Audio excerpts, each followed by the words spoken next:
ખાનગી શાળાઓની ફી વસૂલાત સામે કલેક્ટરને રજૂઆત, કાર્યવાહી નહીં થાય તો ઉગ્ર આંદોલનની ચીમકી ઉચ્ચારાઈ।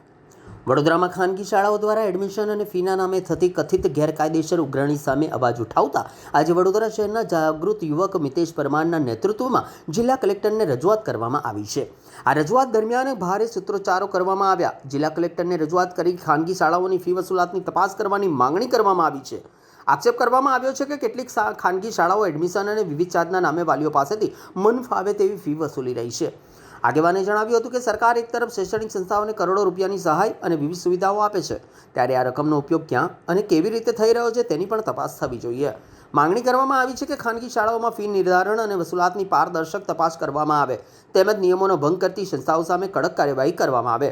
રજૂઆતકારોએ ચેતવણી આપી હતી કે જો ટૂંક સમયમાં યોગ્ય કાર્યવાહી કરવામાં નહીં આવે તો આગામી દિવસોમાં કલેક્ટર કચેરી ખાતે ધરણા સહિતના આંદોલનાત્મક કાર્યક્રમો શરૂ કરવામાં આવશે। આજે અમે વડોદરા કલેક્ટર સાહેબને આવેદનપત્ર આપ્યું કે જે સરકાર સ્કૂલો છે, પ્રાઇવેટ સ્કૂલોમાં ખુલ્લેઆમ લૂંટફાટ થઈ રહી છે। સરકારનો પરિપત્ર તો એવો છે કે 15,000થી વધારે ફી નહીં લેવાની પ્રાઇવેટ સ્કૂલોમાં, પણ આ ભાજપના ધારાસભ્ય, સંસદ સભ્યો લોકોના ભાગમાં સ્કૂલો ને લોકોના માણસોની સ્કૂલ હોય છે એટલે 50,000 લાખ રૂપિયા ફી લઈને લૂંટફાટ કરે છે।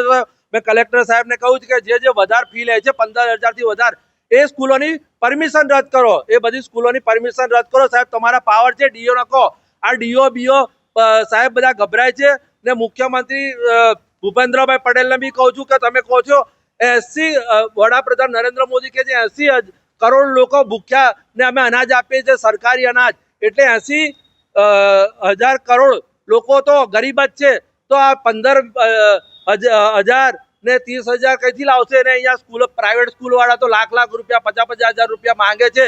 જો સરકાર એવું કહે છે કે અમે 60,000 કરોડ રૂપિયા 2025 ને 26માં ફાળવ્યા, તો એ કોણ ખાઈ ગયું? ભાજપના ધારાસભ્ય, સંસદ સભ્ય કે ગાય ખાઈ ગઈ? એનો જવાબ માંગ્યો છે। જો આ સ્કૂલોમાં ફીના નામે લૂંટફાટ બંધ સાહેબ નહીં કરાવે તો અમે વડોદરા કલેક્ટર સાહેબની ઓફિસની બહાર ધરણા પર બેસવાના છે। લોકોને એડમિશનો મળતા નથી, ગરીબના છોકરોને ફીના નામે લૂંટફાટ થઈ રહી છે।